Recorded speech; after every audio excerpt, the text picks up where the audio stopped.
Hello everyone, it's Corvette Dan. Welcome back to the channel. Please smash that thumbs up, click the notification bell, because today we're going to do another C3 video. This one is going to be, and possibly this is going to be in parts, but this would be part one. And what we're going to be doing is we're going to be starting to take the dash apart to look to replace the stereo. Right now my primary focus is trying to see if this thing has the amplifier, the stereo amplifier in it.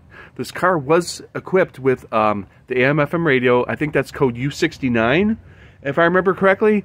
Anyway, so stay tuned.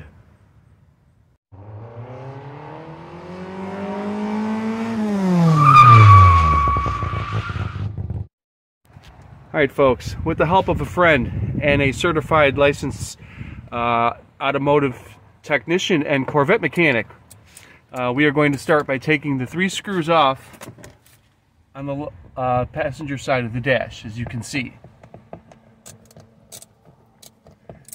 It's actually not going to take much to get this off, to tell you the truth. Then he's going to move over here, and there's 2 screws on the side. You'll need a stubby to get the bottom one.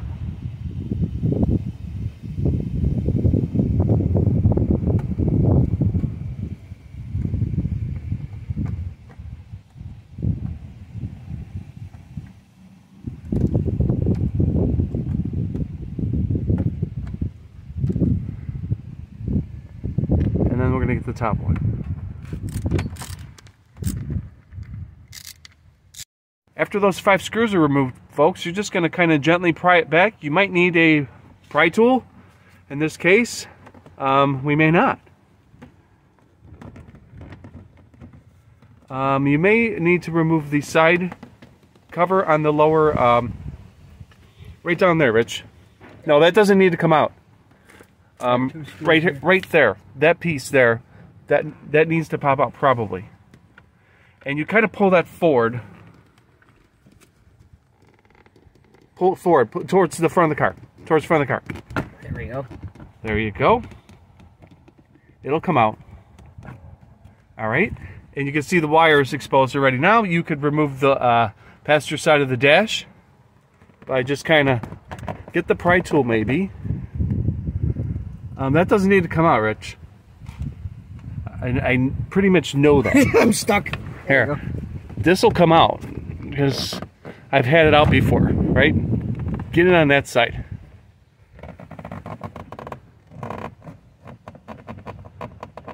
It's just kind of hooked up over there a little bit.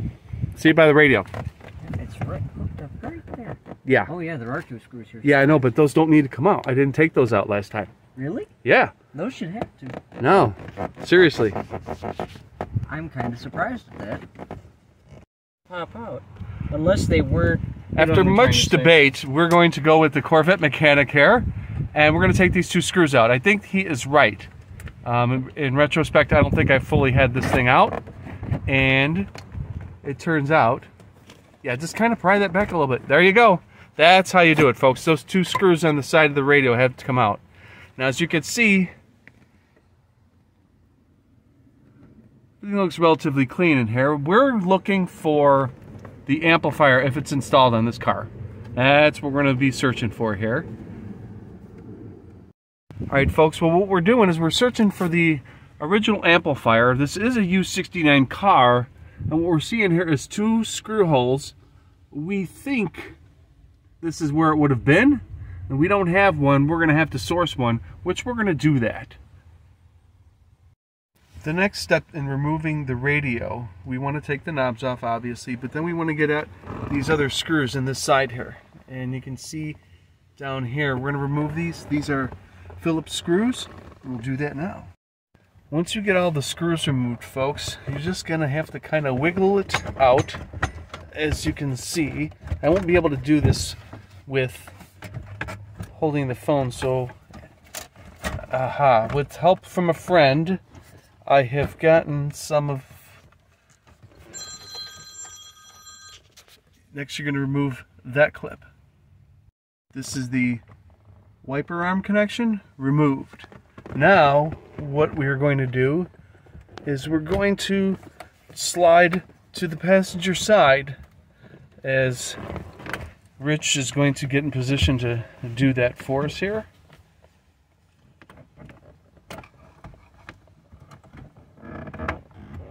And as you can see, he's dropped back to behind the radio and a conglomerate of wires. We'll check everything out and make everything nice the way it should be.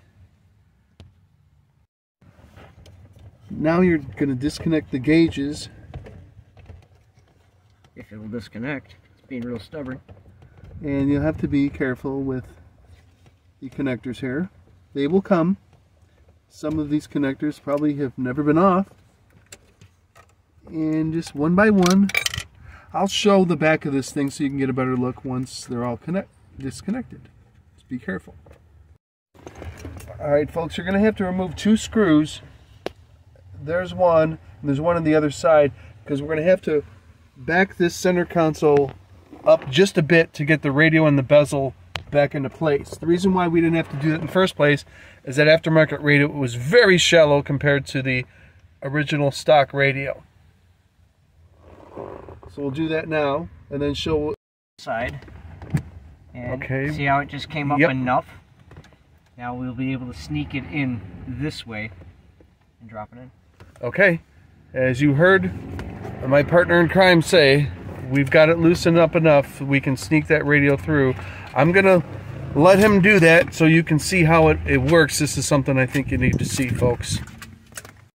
Alright folks, after further ado, we've decided to remove the radio from the bezel, stick it down in the hole, and we're going to reconnect the bezel that way. Kind of improvising here.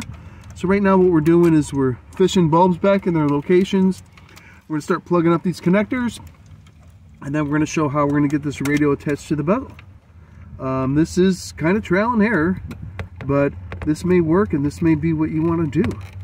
Be careful when you're pushing these bulbs back in.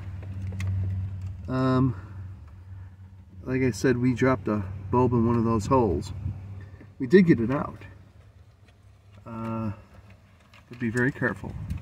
As you can see, Rich is being methodical in each one of these connections. I do not believe the bulbs go in any particular hole. Is that right, Rich? No, they don't have a particular space, but they are labeled to which has to go where, because you'll see a gray, you'll see pink and light blue, which is pink and light blue. That's your indicator. They're all labeled differently so that you know where they go.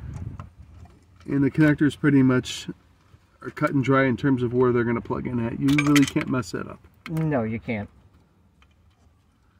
That wasn't the bulb going in a hole, was it? As a matter of fact, it was. Oh boy. Folks, this can happen to you. We're going to have to fish that bulb out of that hole. Again. Stay tuned. So now, folks, we have gotten our bulbs together. Again, all these are color-coded so that the right bulbs go into the right holes. We have cleaned up the wiring a little bit here, as you can probably see now. You're just going to put the bulbs back in the connectors, and everything is pretty much cut and dry at this point. Now we're going to show putting the bezel back in. Alright folks, this is what it should look like as you get everything connected back in. Now we're going to show how we're going to mate this to the radio, which is sitting in there independently right now. This is going to be interesting. And how? There's that.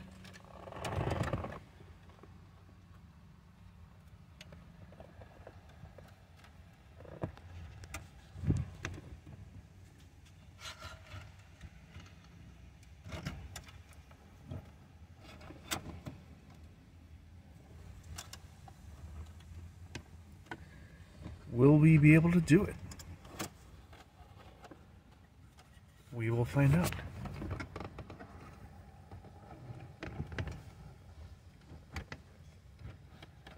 As you can see, this is a kind of a touchy-feely kind of thing, folks.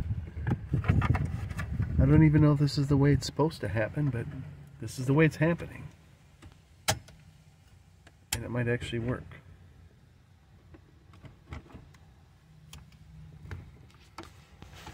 Just kind of showing you what it would take if this is the method you elect to do. I'm starting to feel good about this, folks.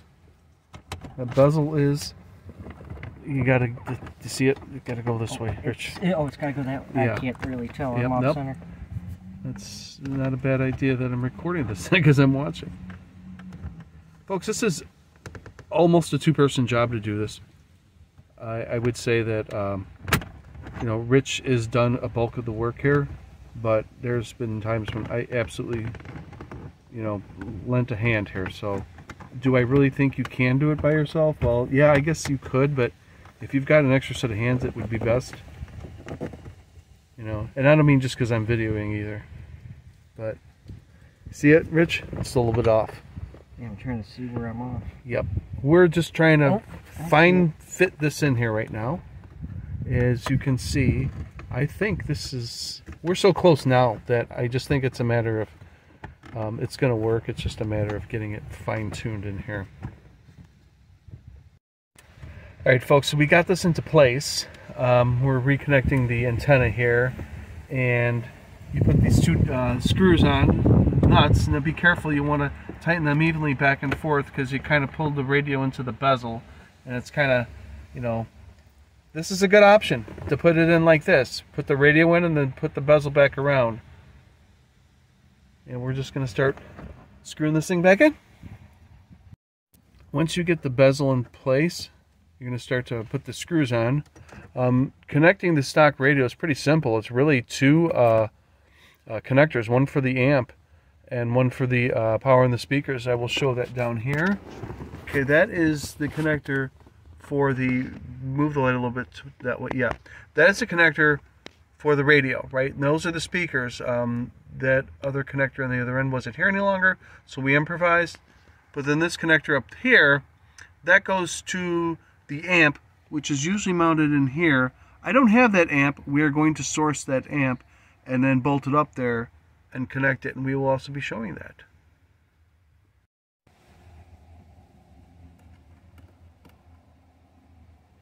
And you're going to simply reconnect the bezel with the screws you removed. Don't forget the two on the sides for the center console that we had to kind of wiggle with.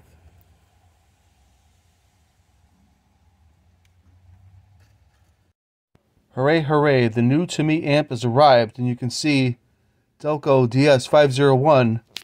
I believe that says, can you read it, folks? 7020. This is supposed to be the correct amp.